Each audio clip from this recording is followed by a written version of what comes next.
0,2%, c'est la proportion de la couverture des récifs coralliens dans l'océan, et pourtant ils abritent un quart de la biodiversité marine que l'on connaît. Et c'est pour ça qu'on part en expédition avec Tara.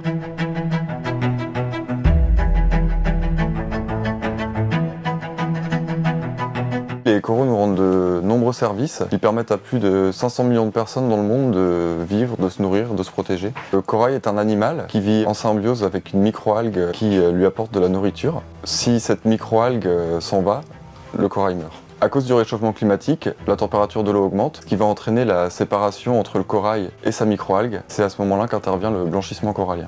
On estime qu'il y a aujourd'hui jusqu'à 40% des récifs qui sont menacés. Ces menaces sont globales par le changement climatique, elles ont des impacts économiques, sociétaux et bien sûr environnementaux. On a une zone du triangle du corail qui se situe à l'ouest du Pacifique, qui est un espoir pour les scientifiques parce qu'on y trouve une très forte biodiversité. Pendant 18 mois, la goélette Tara va parcourir les pays du triangle de corail, en commençant par la Papouasie-Nouvelle-Guinée, l'archipel de Palau, les Philippines, la Malaisie, l'Indonésie et également un autre site qui est à l'extérieur du triangle de corail qui correspond aux îles Andaman en Inde. Cette expédition, on l'a conçue avec plus de 40 partenaires scientifiques internationaux et co-construite avec des partenaires scientifiques des pays du triangle de corail.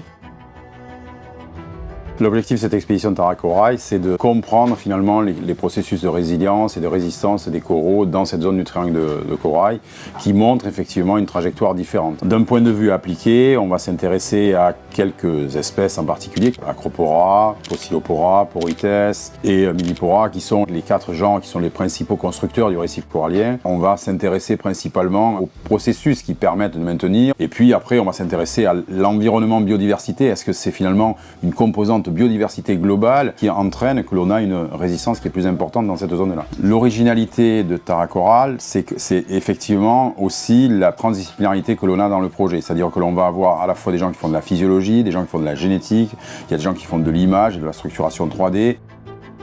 Le triangle de corail est une sentinelle du changement climatique. Là-bas, on y trouve beaucoup de biodiversité, beaucoup de population, beaucoup d'activités économiques. Et comme toutes les missions de Tara, depuis 22 ans maintenant, c'est un enjeu de science, bien sûr, de connaissances, et puis un enjeu de société. Et cette mission, elle a 3 objectifs. C'est de renforcer les politiques de conservation des récifs coralliens de cette zone, et puis peut-être demain d'autres zones. De partager cette aventure, parce que c'est une aventure humaine avant tout, et il ne faut jamais l'oublier. Et puis bien sûr, les nouveaux récits, il faut aussi les incarner, et on a à bord du bateau, depuis toujours, et encore pour toujours, des artistes qui viennent toucher cette fibre d'émotion. Je crois que c'est important d'arriver à toucher cette fibre-là aussi pour sensibiliser, pour changer le monde. On a besoin de ça.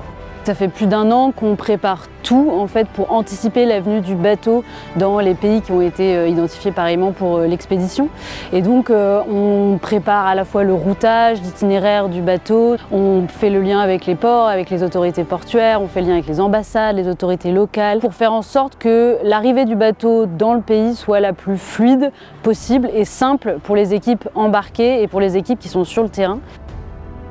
On est tous prêts, les derniers petits détails se règlent, les plats sont faits, la nourriture est chargée, l'équipage est reposé, le bateau est prêt après une petite période de chantier et c'est parti pour une nouvelle mission. Nous là actuellement l'équipage qui se trouve à bord, on part pour la transatlantique. La Tara part à 16h cet après-midi, donc là vous voyez un peu la route théorique, donc Tara, petit bateau rouge. Nous descendons la Corogne pour ensuite repartir, essayer de trouver donc la route des Alizés entre les Canaries et les îles du Cap-Vert, pour après traverser jusqu'à l'Arc Antillais pour se retrouver en mer des Caraïbes et ensuite canal de Panama qui se trouve juste ici.